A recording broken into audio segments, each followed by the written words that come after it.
하나님의 말씀 보겠습니다.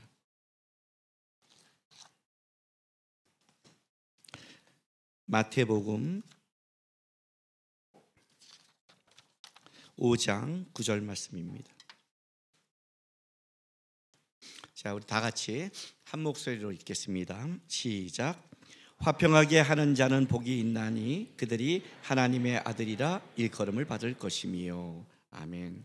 팔복 중 이제 7번째 복입니다. 화평하게 하는 자는 복이 있나니 저들이 하나님의 아들이라 일컬음을 받는다라는 복입니다. 첫 번째부터 네 번째 복은 어떤 복이라고요? 내 안에 내면 속에서 이렇게 이제 먼저 맺어지는 복이라고 그랬죠. 그리고 5번째부터 8번째는 그 내면의 은혜의 결과가 밖으로 열매 맺고 드러나는 게 이제 5번째부터 8번째까지 있는 거예요. 그러면 이제 열매가 맺는다는 것은 마태복음 7장에 보면 열매로 나무를 알죠. 내가 지금 좋은 나무인지 아닌지를 뭘로 알아요? 열매로 안단 말이에요. 가지가 줄기에 붙어 있으면 열매를 맺는다는 게 성경의 법칙이에요.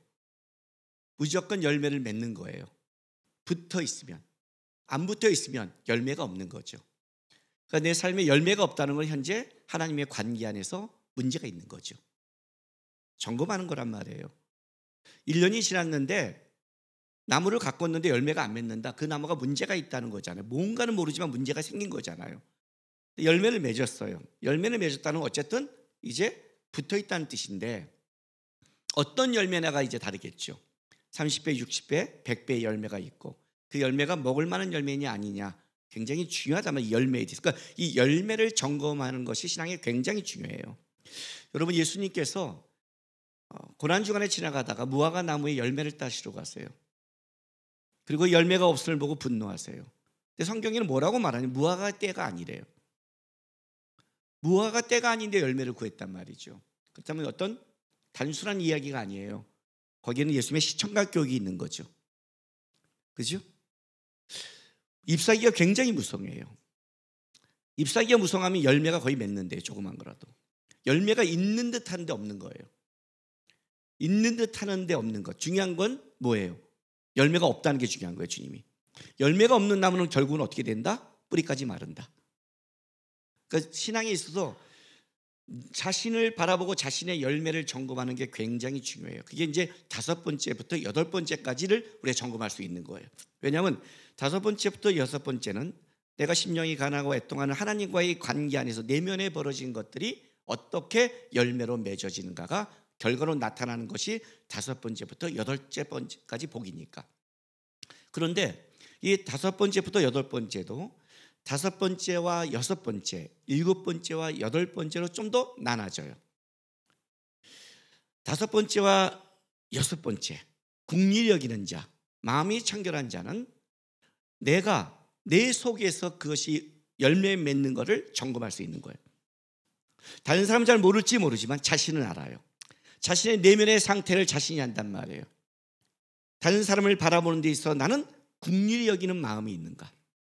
나는 내 속의 심령이 하나님 앞에 청결하려는 마음의 싸움이 있는가를 점검하는 거래요. 그리고 7번째부터 8번째는 내 안의 열매를 점검하는 게 아니라 직접 밖으로 드러나는 열매예요. 그러니까 이거는 신앙을 계속 살다 보면 나도 점검되지만 남도 점검이 되는 거예요. 이건 드러나는 열매니까. 이 적극적으로 맺어지는 거예요. 오늘 여기 그 마태복음 5장 이 9절 화평케 하게 하는 자는 어떤 뜻이냐면 평화를 위해 노력하는 사람들이에요. 평화를 위해 노력하는 사람들, 적극적인 의미예요. 적극적인 의미. 그러니까 보이잖아요. 우리가 아이들 보면 학교 가서 열심히 공부하는 애, 운동하는 애, 자기가 원하는 거 열심히 하는 거 알잖아요. 쟤는 저거 좋아해. 그건 자기가 적극적으로 살아가면 드러난단 말이에요. 우리 성도들도 알잖아요. 어떤 집사님은 어떤 걸 좋아해, 어떤 사람은 어떤 게 취미야, 어떤 집사님은 먹는 것만 오직 추구해, 먹방만 다녀. 여러분 인스타 보면 여러분의 그 성향 다 나오잖아요. 그냥 집에 가서 가끔 이렇게 보면 이제 TV 나오면 전부 다 먹고 처먹는 거예요. 나 혼자 산다 보세요. 다 먹는 거예요. 얘는 오늘 이렇게 처먹는데 오늘 쟤는 처먹는데 보다 보면 야 진짜 우리 세상 참 할 일 없다. 그런데 우리가 다 봐요. 먹방을 다 봐요. 왜 그럴까요? 관심사니까, 추구하니까. 그죠? 나는 먹는 걸 추구하는 사람이 아니에요. 쉬는 걸 추구해요. 그런데 그 먹는 게 관심이 없냐? 아니더라고요. 못 먹게 했더니 사람의 식탐은 본능이더라고요. 요만큼이라도 내가 더 먹어야지 추구는 안 하지만 못 먹게 하고 풀만 주면 짜증이 나고 하루에 평강이 깨지고 소망이 사라져요. 그래 관심사를 보는 거예요. 그냥 저렇게 먹네. 제가 먹방을 안 보다가 한번 누구 하는 걸 봤어요. 눈에 확 들어온 게 있어요. 제가 몇 가지가 있어요. 치킨버거를 사다가 빵을 떼요. 걷다가 가장 단 도너츠를 까는 거예요. 도너츠를 걷다 치킨을 먹어보세요. 당이 떨어질 때 최고예요. 디저트 어떤 게 좋은 줄 아세요? 이만한 양푼에다가 초코 케이크를 사고 집어넣고 우유 하나를 붓는 거예요. 이렇게 표정을 짓죠. 딱 떠먹으세요. 그렇게 안 달아요. 그리고 나중에 초코 우유가 돼요. 기가 막혀요. 먹방을 추구하지 않는데 몇 가지를 알아요. 어떤 게 들어오는 저거 당초에 최고인데? 관심사는 본다는 거죠. 자기가 알잖아요. 이거를 더 적극적으로 하느냐 소극적으로 하지만 우리가 먹는 거에 관심이 있죠. 그러니까 이게 통하는 거예요. TV가 본단 말이에요. 다 알고 있어요. 저 사람 뭘 좋아해, 어떤 취미가 좋아해, 어떻게 살아가. 드러나는 열매. 그중에 예수를 믿는 사람들은, 하나님을 따라가는 자는, 열매 맺는 자는 어떤 게 들어가냐? 화평하게 하는 자가 드러난다는 거죠. 근데 문제는 이거예요. 이게 딱 걸리면 벌써 마음에 걸리죠. 지금 현재 집안에 아무 문제가 없고 모두가 기독교의 가정이며 직장이 좋고 남편이 잘하고 아내가 잘하는 사람은 앉아서 이렇게 말할 거예요. 우리 집은 화평해. 착각하는 거예요. 그렇게 쉬운 게 아니죠. 지금 여기서 집안에 어떤 문제가 있거나 부부간에 문제가 있거나 부모님과의 문제가 있으면 마음에 탁 걸려요. 나는 화평하게 하는 자인데 제가 분란의 요소인가? 굉장히 어려운 말이에요. 이 말이요. 화평하게 하는 자는 복이 있나니. 이 말이 우리가 이렇게 쉬운 말이 아니에요. 그런데 문제는 이거예요. 화평하게 할 수 있나요? 이 화평이라는 뜻이 뭔지 알아요? 일단 화평의 반대는 전쟁이에요. 그러니까 이 화평하게 하는 자라는 것을 성경이 얘기할 때는 전제가 있어요. 뭐예요? 세상이 화평하지 않다는 게 전제예요. 세상이 모두 화평하다면 이 말이 필요 없어요. 그러니까 천국에 가면 필요 없는 말이죠. 천국에는 전쟁이 없고 눈물이 없고 병이 없고 아픔이 없고 죄가 없으니까 거기는 하나님 앞에 진짜 샬롬이에요. 거기는 괜찮아요. 근데 문제는 이거예요. 이 땅이 문제예요. 이 땅이 화평하지 않아요. 그래서 이건 전제가 뭐냐면 세상은 싸움과 화평하지 않는 걸 전제로 하는데 믿는 자들은 여기서 뭘 추구하느냐? 화평하게 하는 걸 추구하는 게 전제된단 말이에요. 여기서 이 화평이라는 뜻은 어떤 뜻이냐면 그냥 어떤 문제가 생겼을 때 그걸 잘 가서 조절하고 타협하고 잠깐 휴전시키는 그런 상태를 말하는 게 아니에요. 중재하는 그런 중재가 아니라는 거죠. 본질적으로 그 근본적인 문제를 해결하는 자예요. 어렵죠, 우리에게는. 예수님이 이 땅에 오셔서 왜 이 땅에 십자가를 지고 죽었냐면 일단 이 땅에 화평을 만들기 위해서 본질적으로 죄의 문제를 건드려야 되거든요. 죄의 문제가 해결되지 않으면 안 되기 때문에 그 근본적이고 본질적인 문제를 예수님이 하신단 말이에요. 우리에게는 벅찬 문제죠. 그죠? 우리가 어떻게 근본적인 거래? 벌써 한숨이 딱 하기 싫은 마음이 팍 생기잖아요. 벌써 어려운 문제. 왜? 첫째 문제. 세상은 화평을 추구하지 않는다. 세상은 끝까지 전쟁을 추구한다. 죄란, 아담이 죄를 졌을 때 죄란 하나님 같이 되고자 하는 거였어요. 하나님 같이 되고 하는 거. 다른 말로 할게요. 내가 우월한 위치와 힘을 갖고 싶은 게 죄의 본능이에요. 우리 모두는 다 그걸 추구해요. 직장에서 내가 어떤 진급이 안 돼요. 벌써 마음이 탁 상해요.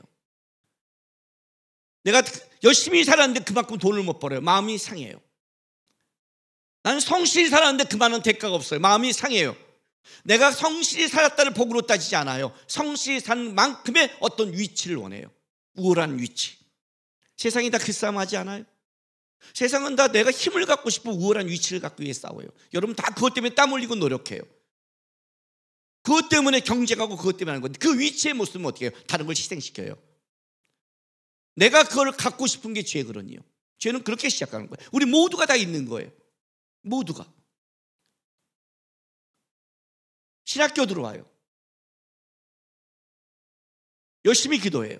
신학교 들어왔다는 건 무슨 말이에요, 여러분? 모두가 어떤 고백을 하는 건 줄 알아요? 내 인생에 이제 주님만을 믿고 따르고 주님만의 영광을 위해 살아가겠다고 고백한 자들이에요. 그게 신학에 들어온 자들의 첫 번째 고백이었어요. 근데 신학교 들어와서 어떤 기도하냐면 이거예요. 세상을 변화시키는.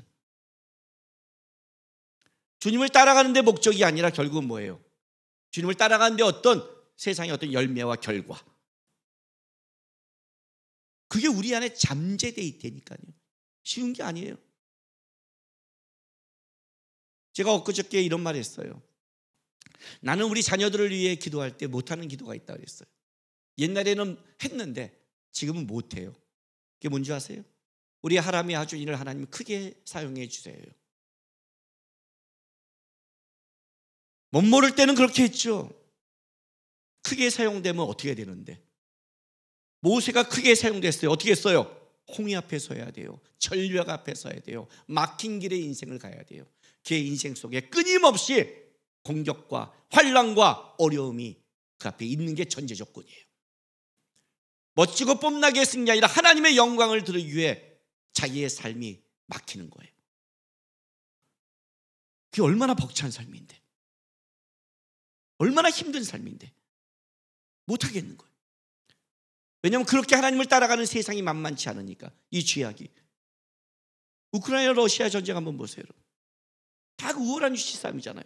여러분이 지금 하나님 빼나 맨날 싸움이 그 싸움이에요. 그거 내려놓기 싫은 거예요. 그렇지 않아요? 그렇지 않아요. 요즘 세상이 다 자기를 위한 삶이고 제일 듣기 싫은 기도가 한나 기도고, 여자들 제일 싫은 게 한나잖아요.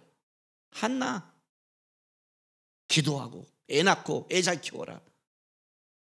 지금 같은 시대에 싫잖아요. 일단 왜 내 인생은 이 세상 속 이런 삶 속에서 세상은 이걸 쫓고 있는데 하지 말라고? 두 번째, 화평하게 할 마음은 내려놨어요. 좋아요. 실력은 돼요? 내가 마음만 내려놓으면 돼요? 우리 안에 실력은 있고 화평케 할 수 있는 실력이 가지고 계세요? 이게 없잖아요. 우리 안에 실력이. 우리 집안도 내가 해결 안 되는데, 내 가족도 내가 화평하게 못하는데 참으면 되나? 어떻게? 이게 우리 안에 또 문제잖아요. 그렇죠? 오늘 지금 분위기 싸해졌어요. 지금 숨소리가 안 들려요.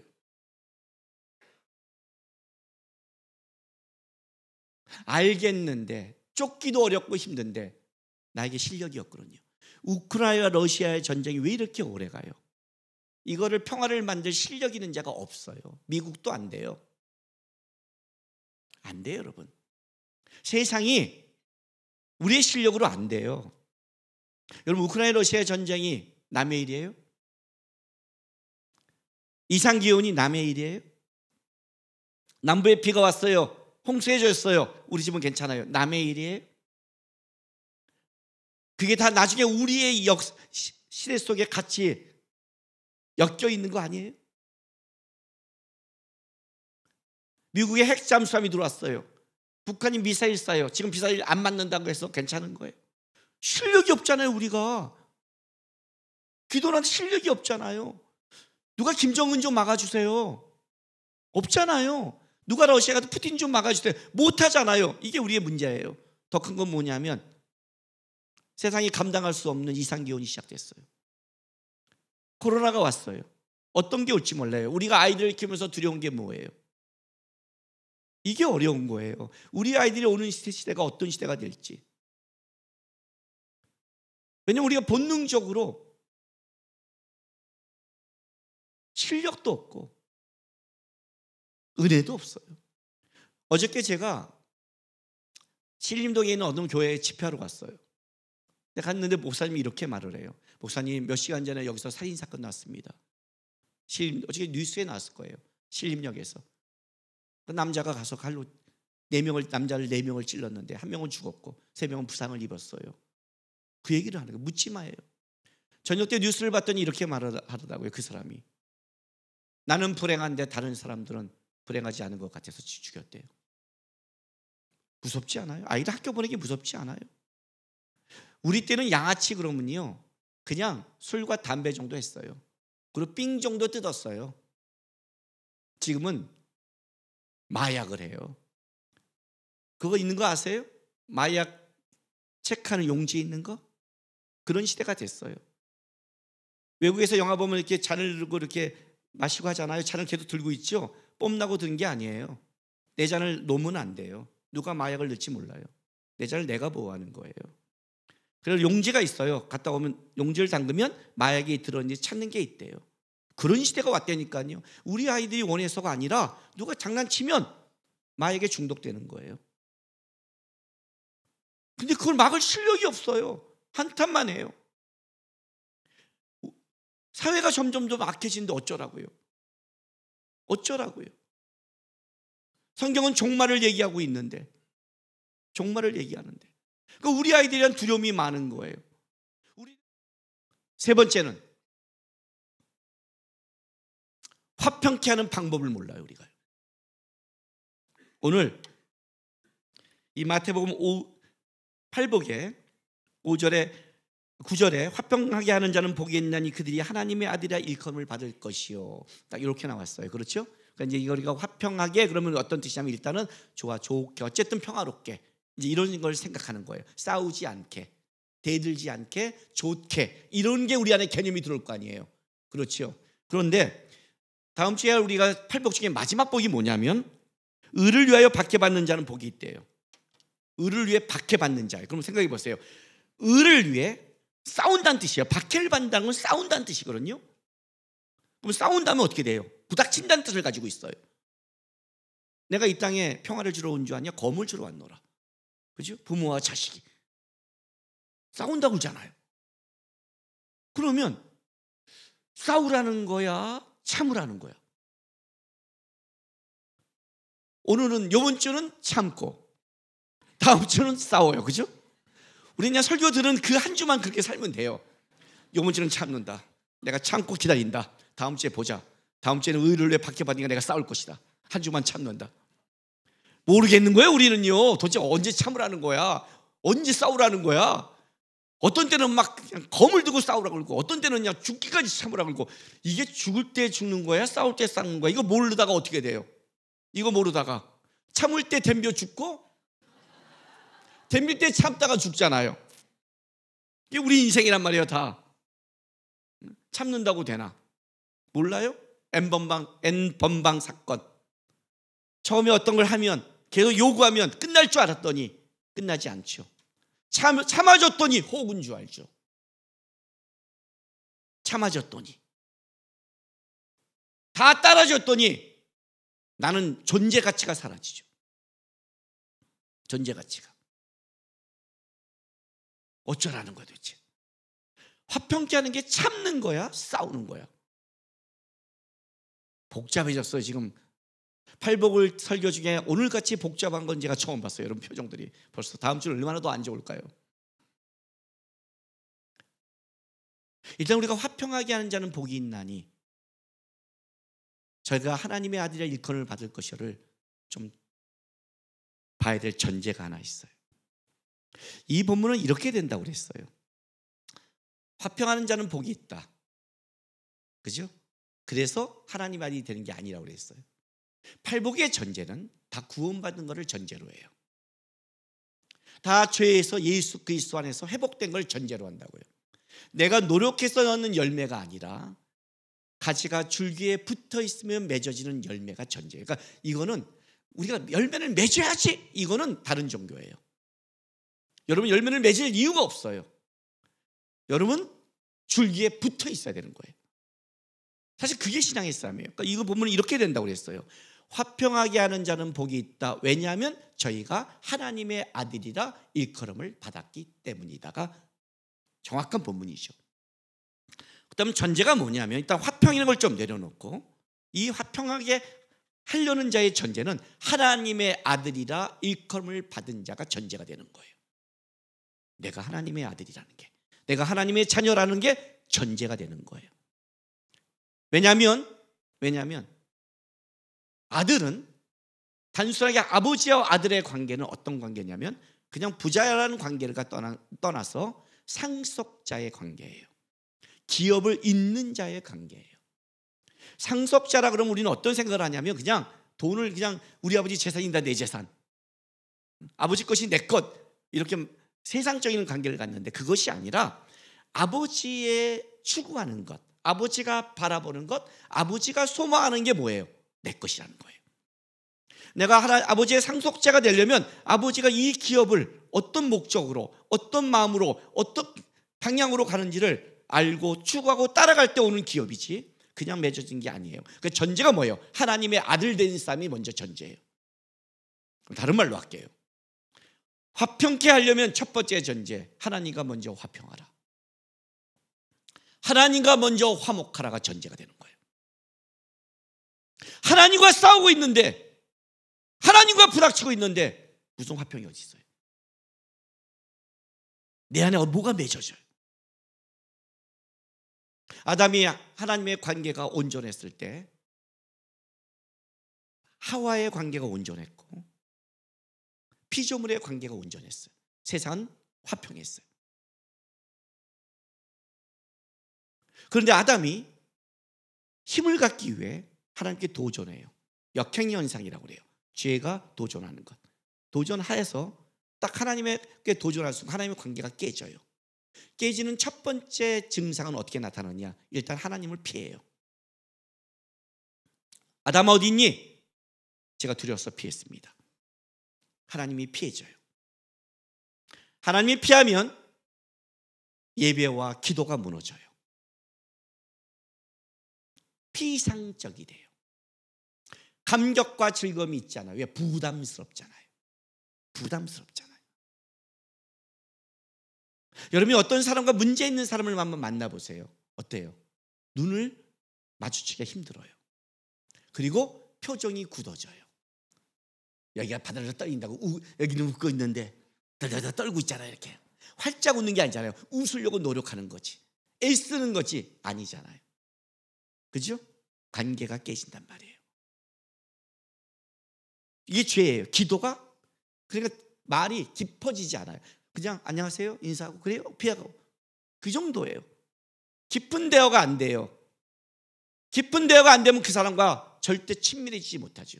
이게 하나님과 똑같아져요. 기도가 깊어지지 않아요. 제가 기도를 가르칠 때 기도의 마지막에 가장 중요한 게 뭐냐면 순종이라고 가르쳐요. 순종. 내가 누구한테 뭘 부탁했어요. 이거 좀 해줄래? 네? 하고 안 해줘요. 또 한 번 부탁했어요. 안 해줘요. 또 한 번 부탁했어요. 안 해줘요. 내가 그 사람 때 다음에 걸 시킬까요? 안 시킬까요? 시킬까요? 안 시킬까요? 안 시켜요. 왜요? 시킬수록 내가 모독되니까, 내 가치가 떨어지니까. 그건 무시하는 거니까. 지난주에 알죠? 구원받은 자는 5만 원의 가치를 그대로 갖고 있지만, 그러나 5만 원의 가치가 있다고 해서 그를 드릴 때 어떻게 드리냐에 따라 가치 있게 드린 거와 모욕이 된다. 모욕이 될 수도 있다. 내가 모욕받으니까. 모욕받는데 내가 왜 모욕받는 자리가 있어요? 피하지. 그러니까 하나님의 관계가 피상적이 되는 거예요. 하나님의 관계가 피상적이 되면 어떤 문제가 벌어지느냐? 하와의 문제가 벌어지기 시작해요. 인간 관계가 깨지기 시작해요. 어디서 이제 이것이 화평이, 하나님의 관계가 깨져버리니 다른 데서 이것이 이제 파생적으로 나오는 거예요. 왜? 사람은 자기 중심적이 돼버렸으니까. 부부 관계인데 서로 말을 못해요. 그 말을 하면 예민할 걸 아니까, 덤빌 걸 아니까, 싸울 걸 아니까 그냥 유지하기 위해서 안 싸우는 거예요. 평화가 아니라 휴전 상태인 거예요. 속에는 불만이 있는데 말했다간 이혼할까 봐. 그러면 내가 실질적으로 건드나요? 친구한테 말하면 깨질까 봐, 저 사람한테 말하면 성도의 관계가 무너질까 봐 말을 못해요. 깨져버리기 시작했어요. 그게 깨지면 언제냐? 자연과의 관계가 깨져요. 내 가정과 내 주변이 다 깨져요. 왜? 황폐와 형상이 벌어지니까. 다 벌어지는 거예요. 로마서 1장 28절 보세요.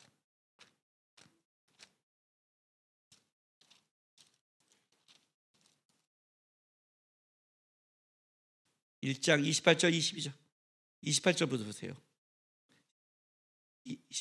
또한 그들이 마음에 하나님 두기를 싫어하며 하나님께서 그들을 그 상실한 마음대로 내버려서 합당하지 못한 일을 하게 하셨으니 곧 모든 불의, 죄악, 탐욕, 악의가 가득한 자요, 시기살인, 분쟁, 사기, 악독이 가득한 자요, 수군한 자요, 비방하는 자요, 하나님께서 미워하신 자요, 능욕하는 자요, 교만한 자요, 자랑하는 자요, 약을 도모하는 자요, 부모를 거역하는 자요, 우매한 자요, 배약한 자요, 무정한 자요, 무자비한 자라. 그들은 이 같은 일을 행하는 자는 사형에 해당한다고 하나님께 정하심을 알고도 자기들만 행할 뿐 아니라 또한 그런 일을 행하는 자를 옳다 하느니라. 여러분, 이건 죄에 대해서 지적하고 있는 거예요. 남의 일이 아니라 우리 자신을 얘기하는 거예요. 제가 왜 아이들 기도할 때 하나님 만나기를 기도한 줄 아세요? 우리 부모님은 착각을 해요. 어떤 착각을 하냐면 아이들 잘 키우라고 그러면 아이들 키우는 게 뭔지를 몰라요. 우리 아이들은 어떤 애들이에요? 여러분의 그 사랑스러운 아이 뭐예요? 지난주 수요일 날 우리 이사회 목사가 지지난주에 휴가 가서 필리핀에서 다미가 한 얘기 고백했어요. 처음에 물을 안 들어가려는데 얘가 물에 들어갔어요. 물이 너무 좋은 거예요. 수영하는데 나오기 싫은 거예요. 다른 사람 팔을 떨어도 안 나와요. 그래서 이 아빠가 좀 힘드니까 잠깐 나왔는데 아빠 부르는 거예요. 자기는 나오기 싫은데 아빠 부르니까 아빠가 안 오니까 애비야 사람들이 다 쳐봐요. 창피해서 들어가요. 그게 진짜 애비를 부르는 거예요? 그게 애비를 진짜 아빠를 부르는 거예요? 아빠 이거죠. 내가 아빠 대접을 해줬는데 너 왜 말 안 듣니? 이거잖아요. 그러니까 이사야 목사가 분별력이 없는 거예요. 아빠 대접해줬을 때 들어가야지 왜 애비야 할 때 들어가.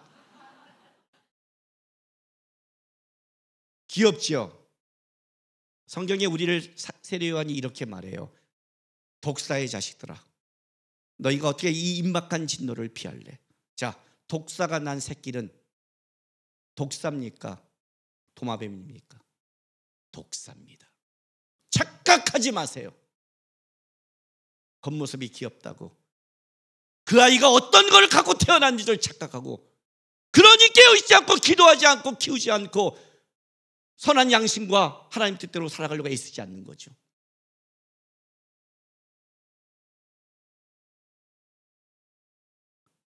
하나님과 화목하지 않은 우리는 다 독사예요. 분냄과 독함과 악을 쏟아붓는 존재가 우리란 말이에요. 하나님과 화목하라니까 단순히 그것이 그냥 종교적이라고 생각하세요? 하나님과 화목하지 않은 순간 내 안에는 독이 강력한 독이 쏟아져 나오기 시작해요. 그 독은 내 주변을 물들고 내가 있는 가정과 내가 하는 모든 것에 물들게 해버리는 거예요. 그래서 하나님과 화목하라는 것은 이 본질에 하나님에 붙잡지 않으면 어떤 것도 해결되지 않는 거예요. 하나님과 화목한 게 첫 번째. 쓴뿌리의 모든 것은 다 하나님의 관계가 문제가 있어요. 하나님의 관계가 회복되면 부부의 관계와 삶의 관계가 회복이 시작돼요. 하나님의 관계가 깨지면 연쇄 반응이 나타나요. 하나님의 아들이란 우리의 본질이에요. 하나님의 아들은 하나님의 상속자의 하나님의 교회. 그럼 우리는 누구와 화목해야 돼요? 하나님과 화목하는 게 첫 번째 싸움이에요. 그게 여러분이 예배고 그게 말씀이고 그게 기도 생활이에요. 도와주세요. 우리 아이들을 키우시다가 이런 문제를 넘어선 거예요. 하나님과 화목해야 나를 통해 뭐가 되는 거예요? 그 화목됨이 드러나니까. 이게 전제라고요. 화목이니까 화목하나요? 자, 그러면 하나님과 화목하면 어떤 일이 벌어지는가 할게요. 하나님과 화목되면 이런 일이 벌어지기 시작해요. 우리 안에서 5번째, 6번째 열매가 맺어지기 시작해요. 일단 화평하게 하는 것을 내려놓고 내 안에 어떤 열매가 맺냐면 불쌍히 여겨져요. 국률한 마음이 들기 시작한단 말이에요. 하나님으로부터. 내가 그거를 해결할 수 있냐, 실력이 있냐 없냐를 일단 내려놓고요. 내려놓고 내 마음 안에, 하나님 안에 오는 마음이 있다면, 하나님의 아들이 갖는 하나님으로 같은 마음, 그 마음이 국률함이 벌어져요. 나도 어떻게 해야 될지는 모르겠어요. 나도 어떻게 도울지는 모르겠어요. 이게 도우시러 가면 그 사람이 안 받으면, 여러분 안 받는데 어떻게 도와줘요? 그렇지 않아요? 나는 좋게 말했는데 거기서 하면 그거 어떻게 하란 말이에요? 우리가 그게 난감하잖아요. 목사님은 세상에 나가서 전부 다 화평하시나요? 아니요. 내가 화평하게 노력할 만보다 더 크게 전쟁의 용사가 내 주위에 너무 많아요. 싸움 딱들이 너무 많다고요. 그냥 부드럽게 어떤 때는 묻는데도 짜증나게 탁 대답하는 애들이 꼭 있어요. 진짜 이 안에 인내의 열매를 풍성하게 맺게 만드는 내 주변에 사람이 있어요. 인내의 열매를. 아마 천국 가면 걔한테 감사해야 돼요. 저는요. 있잖아요. 어쩔 수 없는 사람들이 있잖아요. 우리 안에. 어쩔 수 없는 환경이 오잖아요. 또 내가 아무리 사람의 문제만 있나요? 내가 화평하고 노력하는데. 우리 부목사들이 저한테 이런 말 할 때가 있어요. 가다 보면 수많은 전화를 받잖아요. 상담을 받잖아요. 목사는 즐거울 때가 거의 없네요. 그래요. 목사는 기쁠 때가 거의 없네요. 제가 자주 부르는 찬양 아시죠? 이 세상에 근신된 일이 많고 참 죽을 일이 쌓였구나. 고백하는 마음으로 불러요. 오늘 이 하루도 다윗과 요나단 노래, 제가 너무너무 좋아하는 노래. 청년 때 이 찬양을 듣고 가슴에 손을 듣고 매일 들었던 노래가 저 노래였어요. 이 하루도. 이거 하루하루가 난 너무 끔찍했으니까. 이 하루도 나를 힘들게 하는 자에게 은총을 베풀게 하소서. 와,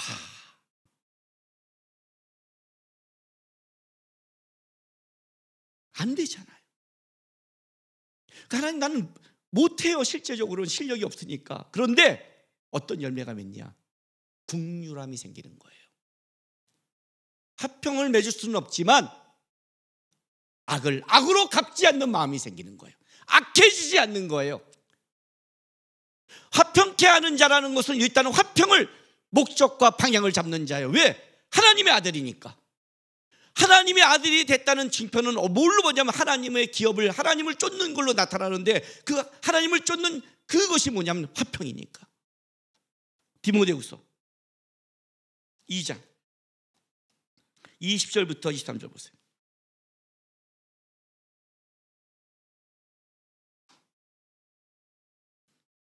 큰 집에는 금그릇과 은그릇뿐 아니라 나무그릇과 질그릇도 있어 귀하게 쓰기도 있고 천하게 쓰이는 것이 있나니, 그러므로 누구든지 이런 것에서 자기를 깨끗하게 하면 귀히 쓰는 그릇이 되어 거룩하고 주인이 쓰심에 합당하며 모든 선한 일에 준비함이 되리라. 자, 어떤 것이 깨끗한 그릇인가 보세요. 22절. 또한 너는 청년의 정욕을 피하고 주를 깨끗한 마음으로 부르는 자들과 함께 의와 믿음과 사랑과 화평을 따르래요. 왜요? 이것이 하나님의 나라니까. 하나님의 나라는 의와 믿음과 사랑과 화평이 있는 나라니까. 너가 하나님의 아들이고 하나님을 추구한다면 네가 쫓을 게 의, 화평, 네가 바라볼 거예요. 이것 때문에 어리석고 무식한 변론을 벌이다 이에서 다툼이 난주하. 이게 삶의 이제 방향성이 잡히는 거예요. 깨끗하다는 것은 뭐냐면 그냥 내 안에 있는 정적인 걸 말하는 게 아니라 주님의 방향성을 쫓아갈 때 깨끗해지는 거예요. 이게 하나님의 나라거든요. 화평케 하는 자, 하나님, 나는 하나님의 아들이기에, 하나님의 자녀이기에 나의 삶의 방향과 목적은 나를 위한 악함과 다툼과 내 거를 취하기 위해 사는 게 아니라 적어도 저는 하나님의 것을 추구하는 삶을 살겠습니다. 그 추구하는 게 화평이라는 거예요. 하나님이 그렇게 하셨으니까, 예수가 그렇게 했으니까. 그 화평을 쫓기 위해 예수의 마음을 갖는데 그 첫 번째가 뭐예요? 악한 마음을 버리기 시작해요. 악한 마음을 버리는 게 긍휼함이에요. 그리고 내 안에는 뭐예요? 청결함을 추구해요. 깨끗함을. 분노가 나오고 분쟁이 나오고 원망이 나오고 그런 마음들이 올 때마다 어떻게 한다? 하나님 앞에 그 마음을 세운다. 하나님 앞에 그 마음을 내놓는 싸움이다. 청결한 싸움, 깨끗한 싸움. 그래서 이런 사람이 갖고 있는 특징은 어떠냐면 그의 문제를 다른 자에게 쏟아내지 않아요. 적어도 화평을 추구하는 자는 자기의 이익과 자기의 것을 위해서 다른 자를 죽이지 않는단 말이에요. 여기 보세요. 마태복음 25장 보세요. 마태복음 25장에는 세 가지 비유가 나오죠. 마지막 때 이제 주님 쓸 때 비유인데 그 마지막 비유가 양과 염소 비유예요. 양과 염소 비유. 마태복음 25장 34절부터 40절 보세요. 그때 임금이 그 오른편에 있는 자들에게 이르시되 내 아버지께 복을 받은 자들이여 나와 창세로부터 너희를 위하여 예비된 나라를 상속받으라. 하나님의 자녀죠. 복받은 자들. 내가 줄일 때 너희가 먹을 걸 줬고 목마를 때 마시게 했고 나그네 되었을 때 영접하였고 헐벗을 때 옷을 입혔고 병들었을 때 돌봤고 옥에 갇힐 때 와서 보았느니라. 이에 의인들이 대답하여 이르되 주여 우리가 어느 때에 주께서 줄인 걸 보고 음식을 대접하였으며 목마른 걸 보고 마시게 하였나이까? 어느 때에 나그네 된 걸 보고 영접하였으며 헐벗은 걸 보고 옷 입혔나이까? 어느 때에 병드신 것이나 옥에 갇힌 걸 보고 가서 배웠니 가리니? 임금이 대답하여 이르시되 내가 진실로 진실로 너희에게 이르노니 너희가 여기 내 형제 중에 직기 작은 자 하나에게 한 것이 곧 내게 한 것이다. 이게 무슨 말인 줄 아세요? 이게 왜 상이 되는 줄 아세요? 이 작은 자 한 게 왜 상일까요? 우리는 이걸 갖고 어떻게 하냐면 상을 이렇게 받는 거예요. 딱 한데 오늘 누가 뭘 달래요. 아싸 천사 지그치 작은 자 하나에게 싹 주고 하늘에 상을 쌓았어.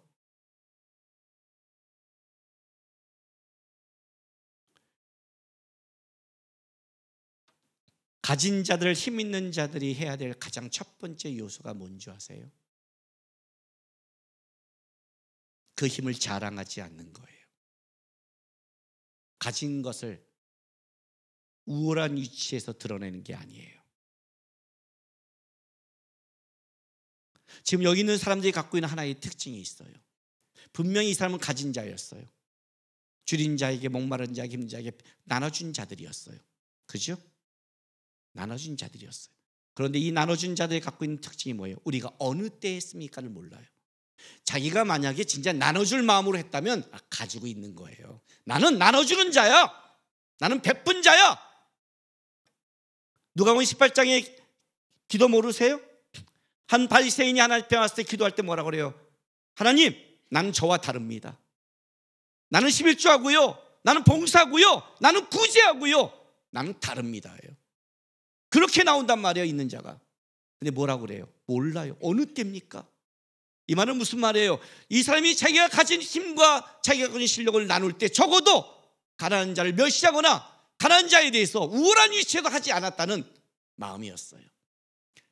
나에게 준 힘과 은혜가 하나님의 것을 알고 주변에 나에게 온 자를 그냥 섬기고 끝났어요. 그 기억이 없는 거예요. 기억이 없는 거예요. 우월한 위치에 서지 않았어요. 우리가 있는 자들이 얼마나 어떤 걸 할 때 얼마나 거기서 우월한 위치에 서려고 노력하는데 나는 베푸는 자야. 사회에 기업할 때 얼마나 사진 찍는데 제가 생활보호 대상자가 된 적이 있었잖아요. 신대원 다닐 때 40살 때 IMF가 터졌으니까 38살 때 동사무소에 와서 생활보호 대상자 그걸 하라고 해서 갔어요. 갔는데 동사무소 나올 때 제가 뭐 욕을 바가지로 했잖아요. 하면서 들었죠. 보통 도움을 받으러 간 자는 어떻게 해야 돼요, 여러분? 어디서 만나야 돼요? 구석지에서 좀 이렇게 벽도 있고, 그죠? 멸시하면 안 되잖아요. 도움 받으러 온 자들을 딱 갔는데 동사무소 맨 앞에 딱 그게 있는 거 가운데. 이거 뭐예요? 우리 동사무소는 가난한 자에 대해 애씁니다. 멸시받았잖아요. 어쩔 수 없이 자식 때문에 가지만 멸시를 받은 거예요. 가난한 자들에게, 없는 자들에게, 힘없는 자들에게 가장 지켜줄 게 자존심이거든요. 자존심을 건드는 건 아니에요. 멸시하지 않았다. 국률한 마음이었다는 거예요. 이 마음속에는 적어도 그 배품이. 그러면 없는 사람은 어떻게 돼요? 없는 사람은 그래 나는 맞아 목사님 자존심 건드면 안 돼. 없는 사람은 뭐 해야 돼요? 비방하면 안 돼요. 자존심 부리면 안 돼요. 원망하면 안 돼요. 변명하면 안 돼요. 씹으면 안 된다고요. 감사할 줄 알아야 돼요. 자신을 청결하게 하라고요. 국률함과 청결함이 들어오는 사람들이 갖고 있는 특징이 뭐냐면 악한 말을 안 해요. 그 문제를 다른 사람의 문제로 바꾸지 않아요. 저는 인스타나 이런 걸 안 하는 이유 중에 하나가 있어요. 제가 제 마음을 지킬 수 없을 것 같아요. 수없는 이야기와 비방이 올 때가 있잖아요. 그잖아요. 나도 온전치 못하니까. 옛날에 우리 교회 있을 때 세습에 대해서 말하지 않는다고 우리 교회까지 앞에서 누가 피켓 들었잖아요. 알죠? 지금도 요즘은 감사해요. 김남국 찍으면 다른 분이 다 도배를 해줘서 이렇게 내 이름이 묻힐 줄은 몰랐어요. 옛날에는 김남국 하면 김남국 목사가 맨 앞에 있어갖고 꼭 세습이 나왔는데 요즘은 어떤 분 때문에 저는 사라졌어요. 그냥 굳이 김남국 목사를 찍지 않는 한, 굳이 추적하지 않는 한 여러분도 굳이 추적하지 마세요. 아직도 있어요. 그냥 누가 그러더라고요. 왜 목사님 말하고 내리거나 왜 목사님 변명하거나 왜 목사님이 증거를 대지 않느냐고요. 왜 그럴까요? 왜 그럴까요, 여러분?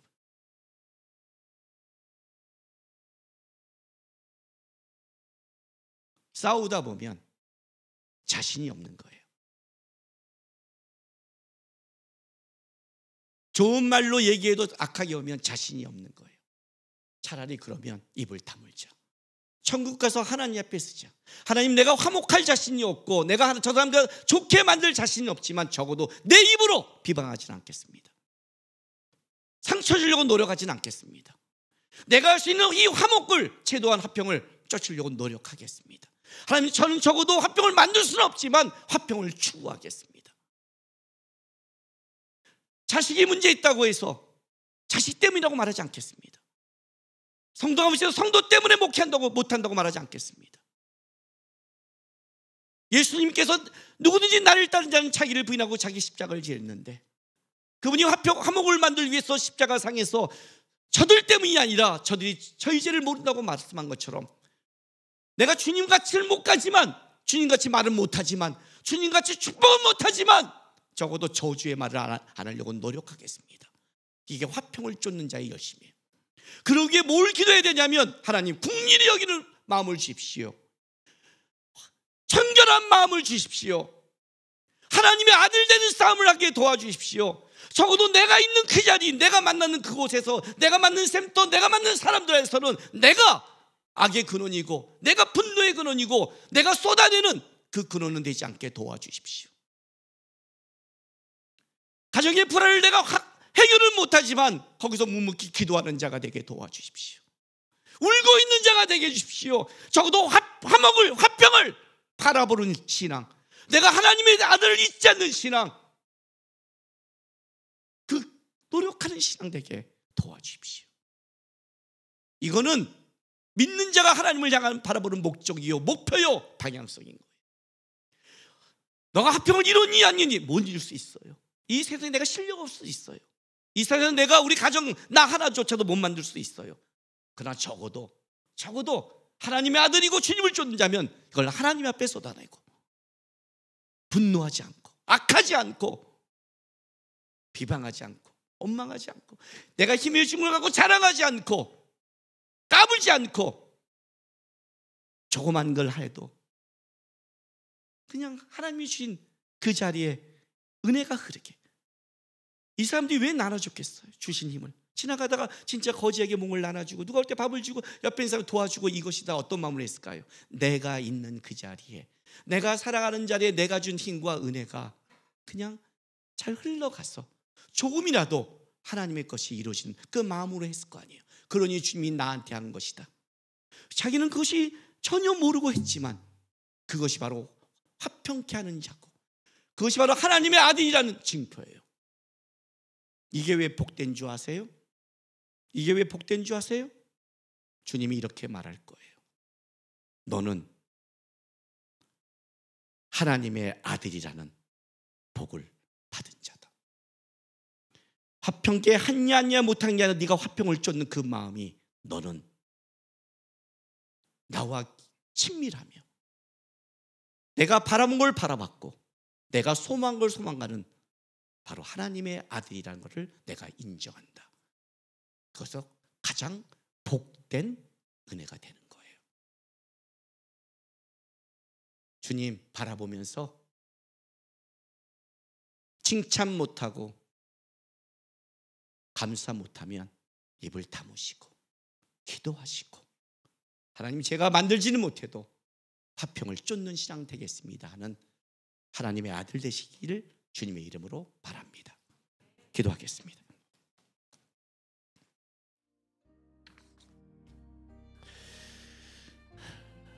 하나님, 저와 먼저 화목해 주십시오. 제 안에 국률함과 청결한 마음, 하나님의 마음을 먼저 품게 도와주십시오. 내 안이 전쟁터가 되지 않게 도와주십시오. 내가 먼저 하나님의 은혜와 통치 안에 들어가기를 도와달라고, 여러분이 하나님과 화평하지 않고 절대 세상과 화평할 수 없습니다. 하나님과 화평한 존재가 되게 해달라고 이 시간 다 같이 기도하며 나가겠습니다. 기도하겠습니다.